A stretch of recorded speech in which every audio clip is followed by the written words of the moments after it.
They told me city living meant noise, cars honking, music through thin walls, footsteps above.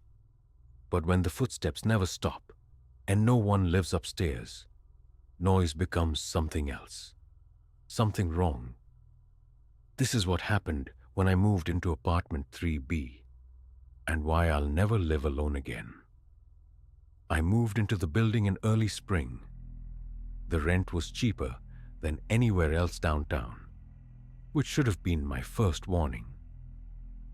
The landlord, a tired man with yellow teeth, handed me the keys without small talk. He never mentioned anything about the upstairs unit. He only told me not to call after midnight, no matter what I heard. I laughed, thinking he was joking. He didn't laugh back. My apartment was small, but livable. Hardwood floors, a narrow kitchen, and windows that looked out onto the alley. The upstairs was apartment 4B. From the stairwell, its door was sealed with a heavy padlock. No name on the buzzer. I assumed it was storage. The first night was quiet. The second night, around midnight, I heard footsteps. Slow, dragging. They moved from one end of the ceiling to the other, back and forth. I told myself someone had broken into the empty unit, or maybe maintenance was up there. But the sound didn't stop. Hours passed, and the footsteps kept moving. By the third night, I was exhausted. Every time I tried to sleep, the footsteps began. Pacing, dragging, circling. I went to the stairwell, looked at the locked door. Still sealed. No sign of forced entry. I pressed my ear to it. Silence. But as soon as I stepped back into my apartment, the footsteps started again. I recorded the sound on my phone. Played it back in the morning. Nothing. Just faint static. No footsteps at all. I asked the landlord about it. He shook his head and told me to stop listening so hard. Walls in this place remember things, he said. I didn't understand then. The sounds grew worse, scratching against the ceiling, furniture dragging. Once, I swear I heard a chair tip over. I couldn't sleep.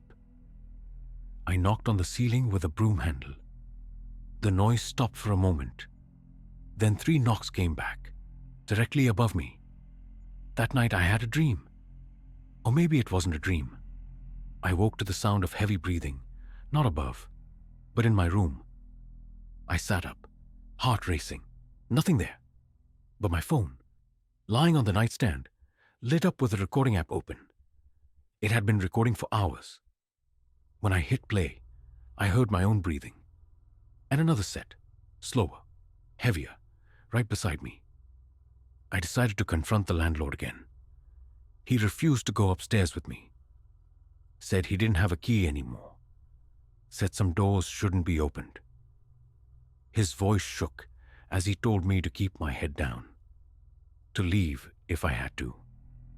Of course I didn't listen. The following night I brought a flashlight into the stairwell. The padlock on 4B's door was still there, but the door stood slightly open. I froze. Slowly, I pushed it wider. Inside, the air was thick and cold. The apartment was empty, no furniture, no dust either, as if it had been swept clean yesterday. The floorboards creaked under my weight. I shined my light across the bare walls, and then I saw footprints. Dark, damp, scattered across the wooden floor. Too many to count. They circled the room, overlapping, dragging, pacing. The sound of footsteps started again, not in front of me, not behind me, directly under me. I stumbled back to my apartment, slammed my own door shut, and pressed my ear to the ceiling. The pacing was furious now, pounding back and forth, faster and faster. Then it stopped all at once. Silence.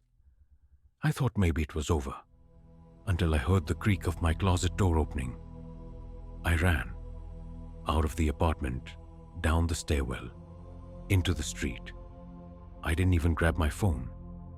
The landlord was waiting outside, as if he knew I'd come. He didn't ask me what happened. He only said, "No one lives upstairs. No one has for years." I moved out the next morning.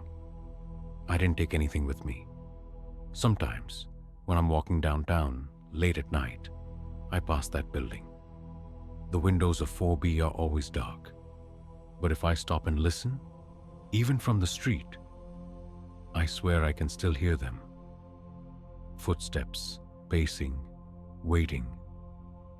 If you ever rent an apartment and the landlord tells you not to listen after midnight, believe him. Some noises aren't neighbors.